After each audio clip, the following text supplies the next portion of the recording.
ഒന്നും ആലോചിക്കാതെ കണ്ണടച്ച് കിടന്നു. വേദന കുറവില്ലെങ്കിൽ പറയണം, നമുക്കപ്പം തന്നെ ഹോസ്പിറ്റലിൽ പോകാം. വേണ്ട, കുറവുണ്ട്. ആന്റി ഇവിടെ ഇങ്ങനെ എന്റെ അടുത്തിരുന്നാ മതി, വേദന കുറഞ്ഞോളും. ഞാൻ കൂടെ തന്നെ ഉണ്ടാവും. ഉറങ്ങിക്കോ.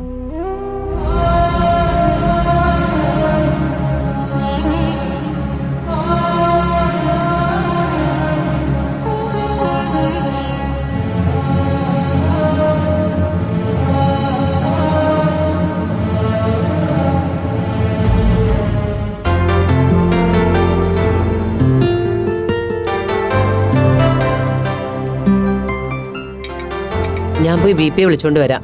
അതിലൂടെ ഇരുന്നോളൂ. അത് വേണ്ട ആന്റി, സാറ് കഴിച്ചിട്ട് നമുക്ക് ഒരുമിച്ചിരിക്കാം. ആന്റി പോയി സാറിനെ വിളിച്ചിട്ട് വരൂ. ശരി, ആതിരയുടെ ഇഷ്ടം അതാണെങ്കിൽ അങ്ങനെ.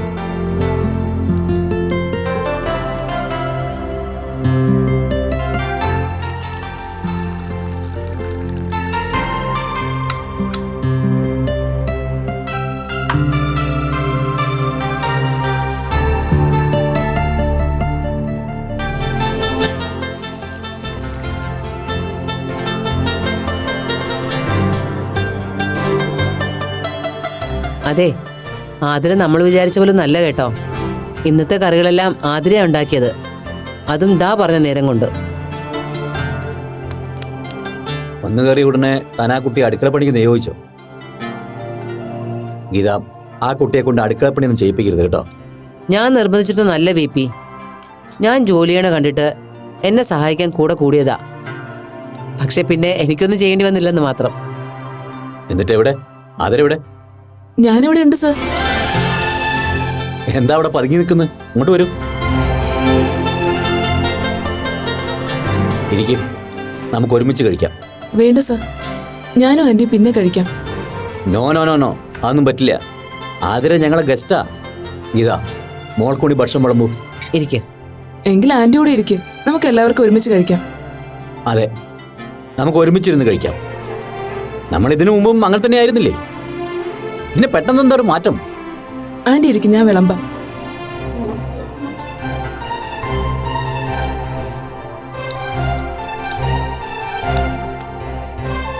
ആതിര ഇരിക്കെ. ആതിര ഉണ്ടാക്കിയ കറികളെ കുറിച്ച് VP ഒന്നും പറഞ്ഞില്ലല്ലോ. ഇഷ്ടായില്ലേ? ഇഷ്ടപ്പെടാതിരിക്കാൻ എന്താ, എല്ലാം നല്ല അസലായിട്ട്. ആ പ്ലേറ്റിംഗ് താ. ആതിരയുടെ കൈപുണ്യം ഗംഭീര അല്ലടോ? Thank you sir. അതെ, ഈ സാറ് വിളി ഒന്ന് നിർത്തണം. ഇനി മുതൽ ഇയാളെ അങ്കിളെന്ന് വിളിച്ചാൽ മതി. Okay uncle. സാറ് വിളിക്ക് എന്തോ ഒരു അകൽച്ച ഫീൽ ചെയ്യുന്നുണ്ട്. മാളവിക എന്നെ VP അങ്കിളെന്നാ വിളിക്കുന്നത്. ഇയാൾ അങ്ങനെ വിളിച്ചാൽ മതി. ആതിര ശരിക്കും ഇഷ്ടപ്പെട്ട മട്ടുണ്ടല്ലോ VPക്ക്. ഇനിയിപ്പോ നന്ദൻ തിരിച്ചു വരുമ്പോ പെങ്ങളെ ഒപ്പം വിടാൻ പറ്റില്ലെന്ന് പറയുന്ന എന്റെ പേടി. അങ്ങനെ പറയുന്നത് മോശമല്ലേ? എന്നാലും ആതിരയ്ക്ക് ഇവിടെ നിൽക്കാൻ ഇഷ്ടമുണ്ടെങ്കിൽ എത്ര ദിവസം വേണമെങ്കിൽ നിന്നോട്ടെ. മിസ്റ്റർ നന്ദന് ഇടയ്ക്ക് വന്ന് കാണാലോ, അല്ലേ?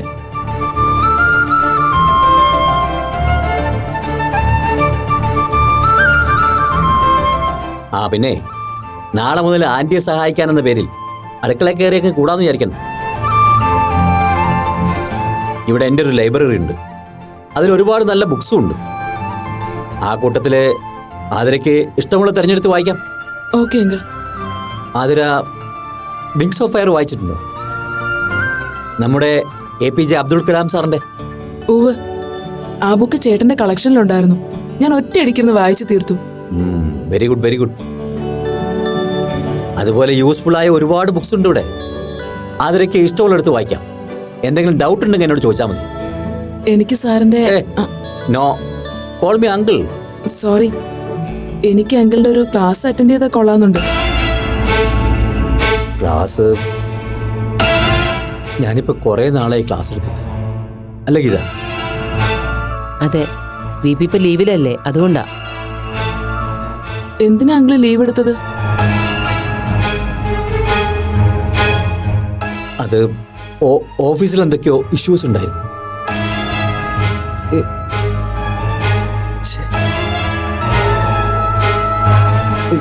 എന്താന്ന് ഞാനിപ്പോ ഓർക്കുന്നില്ല.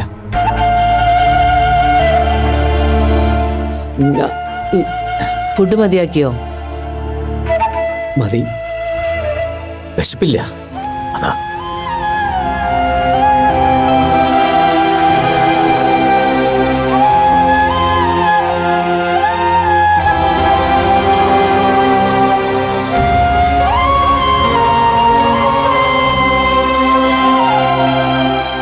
ഞാനങ്ങനെ ചോദിക്കാൻ പാടില്ലായിരുന്നു അല്ലേ ആന്റി? BP ഇപ്പൊ ഇങ്ങനെയാ, എപ്പോഴാ വിധം മാറുന്നെന്ന് പറയാൻ പറ്റില്ല. മോളത് കാര്യാക്കണ്ട, കഴിക്കും.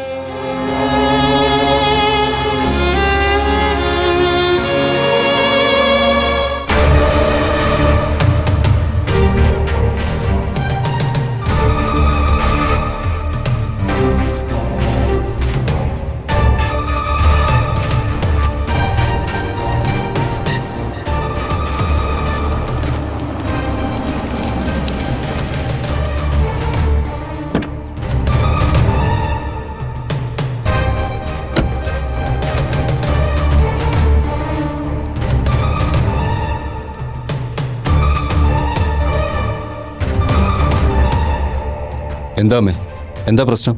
എന്തിനും ഇങ്ങോട്ട് വരാൻ പറഞ്ഞേ? വരാൻ പറഞ്ഞത് എന്നെ തിരിച്ചു കൊണ്ടുപോകാൻ തന്നെ. ഇവിടുത്തെ സേവനം ഇന്ദിരാമ ഇന്നത്തോടെ മതിയാക്കുക. അതെന്താ പിണങ്ങി ഇറങ്ങാൻ മാത്രം ഇവിടെ ഇപ്പൊ എന്തുണ്ടായെന്ന് ഞാൻ ചോദിച്ചത്. അമ്മ അപ്പുമായിട്ട് എന്തെങ്കിലും പ്രശ്നം ഉണ്ടായോ? അപ്പുവായിട്ടുണ്ടായ പ്രശ്നം ഞാനങ്ങ് പോട്ടേന്ന് വെക്കും. പക്ഷെ അതിന്റെ പേരിൽ ടീച്ചർ എന്നെ അപമാനിക്കാനും അധിക്ഷേപിക്കാനും വന്ന അത് കേട്ടു നിൽക്കാനുള്ള മനഃശക്തിയൊന്നും എനിക്കില്ല മുരളി. അതിന്റെ ആവശ്യവും ഇല്ല. അതിനു വേണ്ടി ഇവിടെ ഇപ്പൊ എന്തുണ്ടായെന്ന് അമ്മ പറയുന്നേ? വേണ്ട മുരളി, ഇനി അതൊന്നും വിസ്തരിച്ച് വഷളാക്കാൻ എനിക്ക് താല്പര്യമില്ല. പാവമല്ലേ, ഒറ്റയ്ക്കൊരു വീട്ടിൽ 10-15 ദിവസം കഴിയണമല്ലോ എന്ന് കരുതി ഞാൻ അവർക്ക് കൂട്ടുവന്നു. അതെന്റെ മനസാക്ഷി. വേണ്ട വേണ്ടാന്ന് നീ അശ്വതി എന്നെ എന്തോരം വിലക്കിയതാ. എന്നിട്ടും കേൾക്കാതെ ചാടി പുറപ്പെട്ടു വന്നത് എനിക്ക് പറ്റിയ അബദ്ധം. എനിക്കിത് തന്നെ കിട്ടണം. തൃപ്തിയായടാ മോനെ, എനിക്ക് സന്തോഷമായി. ഇനി അമ്മയ്ക്കൊന്നും പറയാനില്ല. നീ എത്രയും പെട്ടെന്ന് എന്നെ വീട്ടിൽ കൊണ്ടുവന്നാക്ക്. ഇതുപോലൊരബദ്ധം ഇനി ഇന്ദിരാമയ്ക്ക് പറ്റില്ല. അമ്മ കാറിലേക്ക് ഇരിക്കേ, ഞാൻ ടീച്ചറെ ഒന്ന് കണ്ടിട്ട് ഇപ്പോൾ വരാം. ഓ,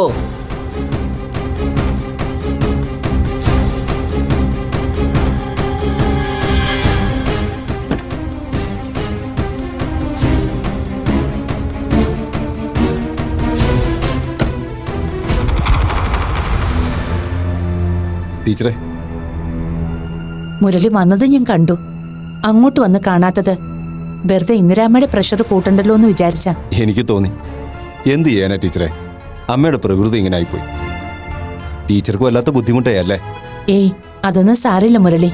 ഇതൊക്കെ മുൻകൂട്ടി കണ്ടുകൊണ്ടാ ഞാനിവിടെ ഒറ്റയ്ക്ക് അഡ്ജസ്റ്റ് ചെയ്തോളാന്ന് നിങ്ങളോടൊക്കെ പറഞ്ഞത്. ഇപ്പൊ സഹായിക്കാൻ വന്നിട്ട് രണ്ടുപേർക്കും ബുദ്ധിമുട്ടായി മാറുകയല്ലേ ചെയ്തത്. ഇങ്ങോട്ട് വരാൻ ഞങ്ങളാരും നിർബന്ധിച്ചതല്ലേ ടീച്ചറെ.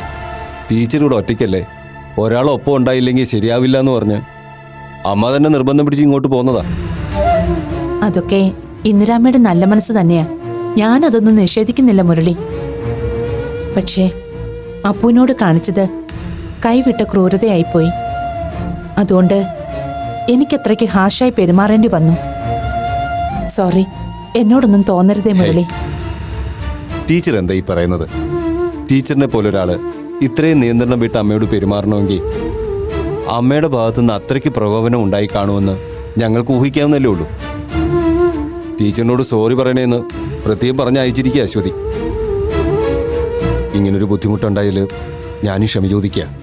I am really sorry. എന്താ മുരളി ഇത്? ക്ഷമ ചോദിക്കേണ്ടത് ഞാനല്ലേ? മനസ്സിലെ ദേഷ്യമൊക്കെ ഒന്ന് അടങ്ങുമ്പോ ഇന്ദിരാമ്മയോട് ഞാൻ ക്ഷമ ചോദിച്ചു എന്ന് മുരളി സാവകാശം പറയണം. അതിൻ്റെ ഒന്നും കാര്യമില്ല ടീച്ചറെ. ഇടയ്ക്ക് ഇതുപോലെ 2 ഡോസ് കിട്ടുന്നത് നല്ലതാണെന്ന് ഞാൻ പറയും. അമ്മ പോകാൻ ധൃതി കൂട്ടുക. എന്നാ പിന്നെ ഞാൻ ഇറങ്ങട്ടെ. അപ്പു റൂമിലുണ്ട്, കിടക്കുക. ഇപ്പൊ പെയിൻ കുറവുണ്ട്. കിടക്കട്ടെ, ഞാൻ പിന്നെ വിളിച്ചോളാം. എന്നാ ശരി. ആ,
അമ്മ ഒന്ന് നിന്നേ. എന്താ? ഇത്ര അത്യാവശ്യമായിട്ട് മുരളിയേട്ടനെ വിളിച്ചു വരുത്തി അവിടുന്ന് തിരിച്ചു പോരാൻ മാത്രം ആ വീട്ടിൽ എന്താ സംഭവിച്ചത്? ഭൂമി കുലുക്കം. എന്താ അറിഞ്ഞത് പോരെ? എടി മോളെ, അടി കൊള്ളാനുള്ള യോഗം ജാതകത്തിലുണ്ടെങ്കിലേ അത് മോതിരവിട്ടവന്റെ കയ്യിൽ നിന്ന് മതി. അതാ അന്തസ്. അല്ലാതെ എച്ചിക്കൈ കൊണ്ട് കൊള്ളരുത്. എനിക്കങ്ങനെ ഒരു അബദ്ധം പറ്റിപ്പോയി. കൊണ്ടത് കൊണ്ടു. ഇനി പറഞ്ഞിട്ട് കാര്യമില്ലല്ലോ.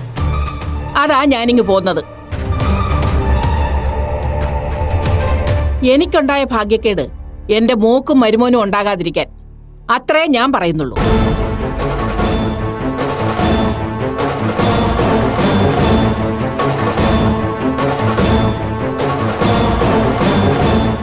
എനിക്കിത് കിട്ടണം. ഇത് തന്നെ കിട്ടണം. അന്യജാതി എന്നുള്ള കൂട്ടരാണെന്ന് പോലും ഓർക്കാതെ ഈ ബന്ധം നടത്തിക്കൊടുക്കാൻ ഞാൻ കൂടാണല്ലോ മുൻകൈ എടുത്തത്. അപ്പൊ എനിക്ക് ഇത് തന്നെ കിട്ടണം. ഇങ്ങനെ കടങ്കഥ പറഞ്ഞ് കളിക്കാതെ അമ്മ മനുഷ്യന് മനസ്സിലാവുന്ന ഭാഷയിലൊന്ന് പറയുന്നുണ്ടോ? ശരിക്കും അവിടെ എന്താ സംഭവിച്ചത്? എന്തിനാ അമ്മ അപ്പുമായിട്ട് വഴക്കിട്ടത്? ഓ, അപ്പൊ എല്ലാം വിസ്തരിച്ചറിഞ്ഞിട്ട് തന്നെ നീ എന്നെ ചോദ്യം ചെയ്യാൻ നിൽക്കുന്നത് അല്ലേ അശ്വതി? അശ്വതി, ഇനിയിപ്പോ എന്തിനാ ചോദ്യം പറിച്ചിലൊക്കെ? അമ്മ ഇങ്ങ് പോകുന്നില്ലേ? ഇനി അതും ഇതും പറഞ്ഞ് പ്രശ്നം കൂടുതൽ വഷളാക്കണ്ട. വിട്ടേക്ക്. ആ, ഇതങ്ങനെ വിടാനൊന്നും ഞാൻ ഉദ്ദേശിച്ചിട്ടില്ല മുരളി. അങ്ങനെ വല്ലവരുടെ ആട്ടും തുപ്പും കേട്ട് ജീവിക്കേണ്ട സാഹചര്യമൊന്നും തോട്ടത്തിൽ ഇന്ദിരാമയ്ക്ക് ഉണ്ടായിട്ടില്ല. തോട്ടത്തിൽ ഇന്ദിരാമയോട് ടീച്ചറുടെ വീട്ടിൽ കൂട്ടുകിടക്കാൻ പോകണ്ടെന്ന് ഞാനും മുരളിയേട്ടനും മാറി മാറി പറഞ്ഞതല്ലേ? എന്നിട്ട് അതൊന്നും കേൾക്കാതെ സ്വന്തം ഇഷ്ടത്തിന് ചാടിക്കേറി അങ്ങോട്ട് പോയിട്ട് ആവശ്യമില്ലാത്ത പ്രശ്നം ഉണ്ടാക്കിയതിന് ഞങ്ങൾ എന്ത് പഴിച്ചു? ആവശ്യമില്ലാത്ത പ്രശ്നങ്ങളോ? ഓ, അങ്ങനെ ആയിരിക്കും ടീച്ചർമ്മ വിളിച്ചു പറഞ്ഞിരിക്കുന്നത്.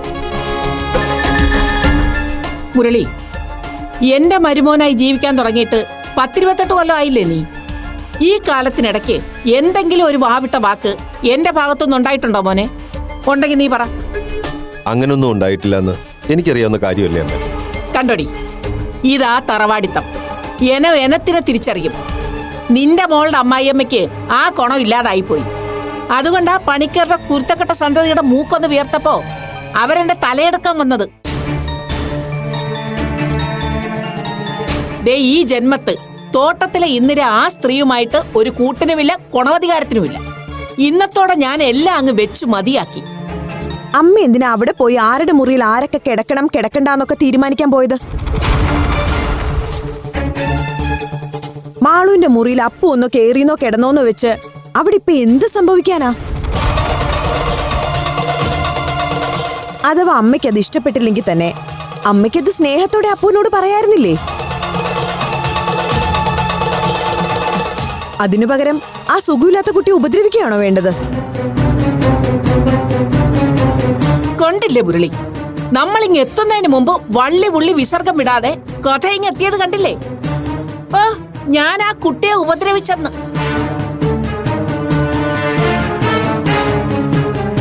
ഉപദ്രവിച്ചെങ്കിലേ കണക്കായിപ്പോയി. എന്റെ പേരക്കുട്ടിയുടെ മുറിയിൽ അവളുടെ ഭർത്താവല്ലാതെ ആൺകോലം കെട്ടിയ ഒരുത്തൻ കയറി കുന്തുളിക്കുന്നത് എനിക്കിഷ്ടമല്ല. ഭാര്യ ഭർത്താക്കന്മാരുടെ കിടപ്പുമുറി എന്ന് വെച്ചാലേ അതൊരു സ്വകാര്യ ലോകവാ.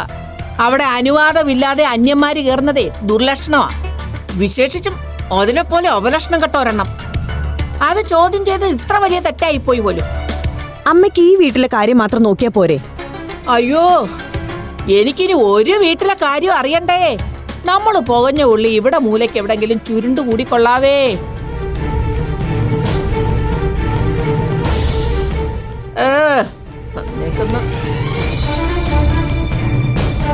എന്റെ ഭഗവാനെ, പിച്ചയാണെങ്കിലും അറിഞ്ഞേ കൊടുക്കാവുള്ളൂ എന്ന് കാരണവന്മാര് പറയുന്നത് നേരാ.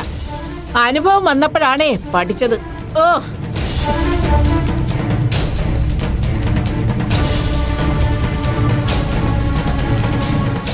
എന്താ മുരളിയേട്ട ഇതൊക്കെ? നീ ഒന്ന് അടങ്ങ അശ്വതി. അവിടുന്ന് എന്തായാലും ഇങ്ങ് വന്നല്ലോ, അതോർത്ത് നീ സമാധാനിക്കും.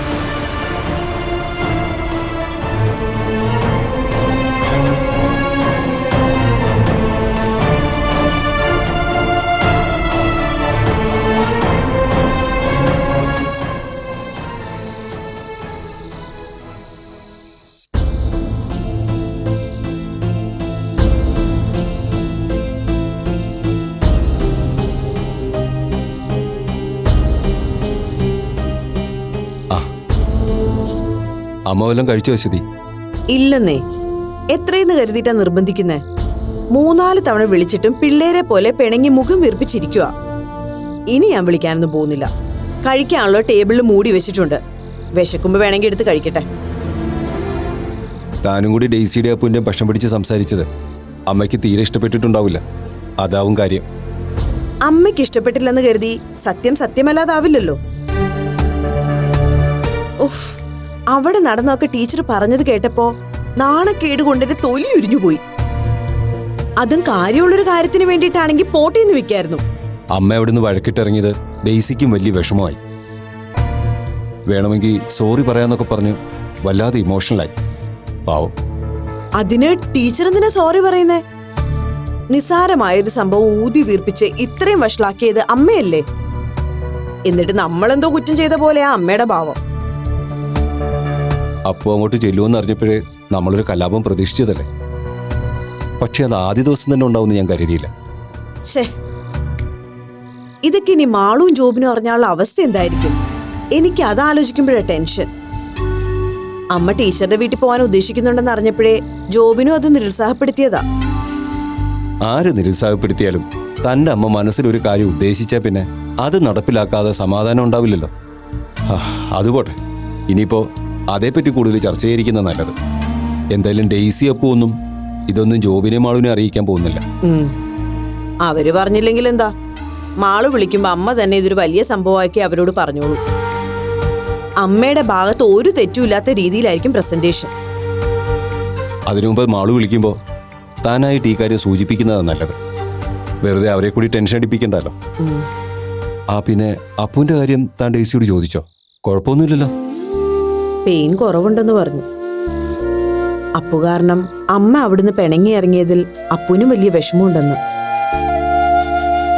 അതൊന്നും അത്ര കാര്യമാക്കണമെന്ന് പറയാൻ പറഞ്ഞു ടീച്ചറോട്. ഒരു കണക്കിന് ഇതിങ്ങനെയൊക്കെ അവസാനിച്ചത് നന്നായി. ഇനിയിപ്പോ മാളുവിനെ കാണാൻ ഡെയ്സിയുടെ വീട്ടിലേക്ക് പോകണമെന്ന് പറഞ്ഞ് വാശി പിടിക്കത്തില്ലല്ലോ അമ്മ. അമ്മ ഇതൊന്നും അത്ര പെട്ടെന്ന് മറക്കൊന്നുമില്ല. മാളു തിരിച്ചെത്തുമ്പോ ഇനി അപ്പുവിനെതിരെ അവളെ കൂടി പറഞ്ഞ് ഇളക്കാതിരുന്നാ മതിയായിരുന്നു. ഇനിയിപ്പോ ഇതിന്റെ പേരിൽ നിങ്ങൾ അമ്മയും മോളും തമ്മിൽ പിണങ്ങിയിരിക്കൊന്നും വേണ്ട കേട്ടോ. അമ്മ എന്തെങ്കിലും വാശിക്ക് പെരുമാറിയാലും താൻ അത് ഏറ്റുപിടിച്ച് പ്രശ്നം വലുതാക്കരുത്. ചിലപ്പോൾ ചെയ്തത് അല്പം കടന്നുപോയിന്ന് അമ്മയ്ക്കും തോന്നിയിട്ടുണ്ടാവും. അങ്ങനെ തോന്നിയാലും അവരോട് ക്ഷമ ചോദിക്കാനോ ഒരു നല്ല വാക്ക് പറയാനോ അമ്മയുടെ ദുരഭിമാനം സമ്മതിക്കില്ലല്ലോ. അതല്ലേ പ്രശ്നം. അതൊന്നും താൻ കാര്യമാക്കണ്ട. വെറുതെ വാശി കാണിക്കാതെ താൻ ഒന്നുകൂടി ചെന്ന് വിളിക്കേ. മരുന്ന് കഴിക്കാനുള്ളതല്ലേ. ഇനി അതിൻ്റെ കൂടെ ആഹാരം കൂടെ കഴിക്കാതിരുന്ന് വേറെ പ്രശ്നങ്ങളൊന്നും ഉണ്ടാക്കി വെക്കണ്ട. ഞാൻ ഇനി വിളിച്ച അമ്മയ്ക്ക് വാശി കൂടുകയുള്ളൂ. മുരളിയേട്ടൻ വന്നൊന്ന് പറഞ്ഞു നോക്ക്. ഞാൻ ഇതൊന്നും അറിഞ്ഞതായിട്ട് അമ്മ അറിയണ്ട. താൻ തന്നെ പോയി വിളിച്ചാൽ മതി. അങ്ങാടി തോറ്റേന്ന് നമ്മൾ എന്ത് പിഴച്ചിട്ടാ? പോയി വിളിച്ചു നോക്കാം. പെറ്റമ്മയെ പട്ടിണി കിട്ടുന്നുള്ള പേരുദോഷം കേൾക്കണ്ടല്ലോ.